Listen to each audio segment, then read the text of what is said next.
Coucou, j'espère que vous allez bien. Bienvenue sur ma chaîne Chloé Jeune Pousse.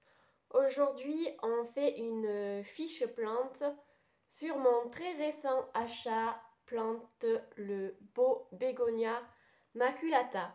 Alors, je suis pas une professionnelle, j'ai juste récolté tout ce que j'ai pu sur le sujet car, comme je vous l'ai dit, c'est mon premier bégonia.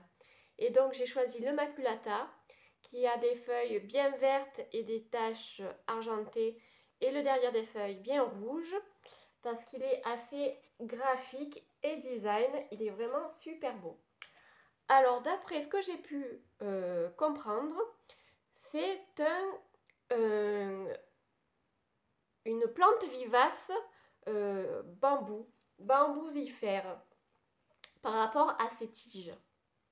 Et donc, par rapport à ces tiges, on peut le bouturer très facilement. Donc, vous coupez sous un nœud et vous pouvez le retanquer directement dans la terre ou le faire raciner dans l'eau. Vous pouvez faire ça 2 fois par an pour qu'il reste bien compact et pas que les tiges aillent d'un côté de l'autre et qu'elles se dégarnissent. Ça fera plus joli.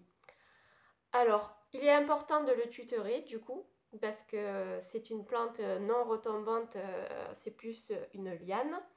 Donc, vous avez des petits tuteurs en bois et vous pouvez les accrocher avec des petites pinces, genre les petites pinces qu'on trouve sur les orchidées. C'est une plante donc qui vient d'Afrique centrale, non pas d'Afrique centrale, d'Amérique centrale, pardon. Et elle a horreur, mais horreur du vent et du courant d'air. Donc moi personnellement, je ne vais pas le sortir cet été avec mes autres plantes, je vais le laisser dans ma salle de bain. Pourquoi dans ma salle de bain? D'un, parce qu'elle a une très bonne luminosité, très important. Et de deux, parce qu'il adore l'humidité. 60% d'humidité pour cette jolie plante. Donc si vous voyez que les bouts commencent à sécher, comme sur la Maranta par exemple, c'est qu'il n'a pas assez d'humidité. Donc vous pouvez le poser sur un lit de billets d'argile ou mettre un humidificateur.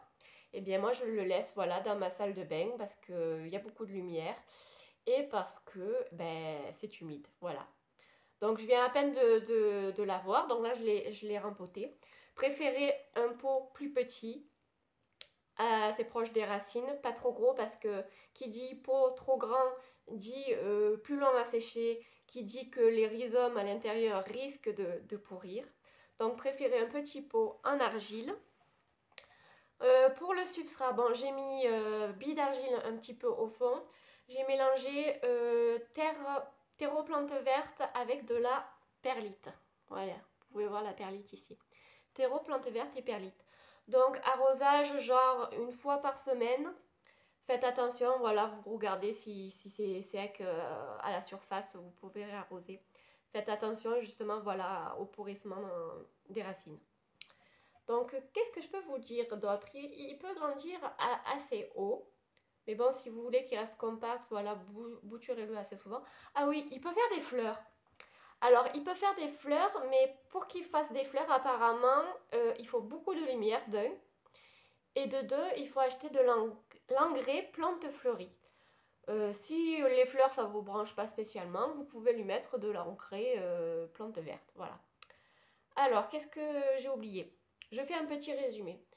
Euh, Pas de soleil direct, ça brûle les feuilles.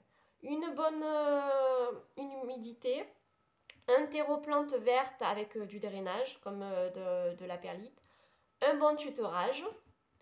Qu'est-ce que je peux dire d'autre? Je pense que j'ai fait le tour. Ah, peut-être la température. Pas de température en dessous de 10 degrés, il va pas du tout apprécier. Par contre, entre 20, 23, voire 25 degrés, ça va.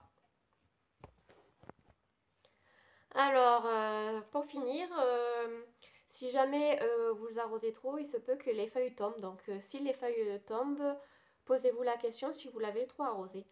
Je pense que j'ai fait le tour. Donc, c'était une fiche plante assez rapide, en sachant que c'est mon premier, voilà, bégonia. Donc voilà ce que j'ai pu rassembler sur le net. D'après ce que j'ai compris, c'est un des plus faciles. Heureusement que j'ai pas commencé par le plus dur parce que vraiment, je l'ai vu, je l'ai pris quoi. Et donc, je vous donnerai des nouvelles prochainement sur ma chaîne. J'espère qu'il ira bien. Et qui sait, peut-être que j'en achèterai d'autres, hein. Voilà. Si vous avez des conseils, n'hésitez pas à les marquer en commentaire pour les abonnés et pour les autres. Voilà, je vous souhaite une bonne journée et vous dis à très bientôt pour une prochaine vidéo. Ciao, ciao!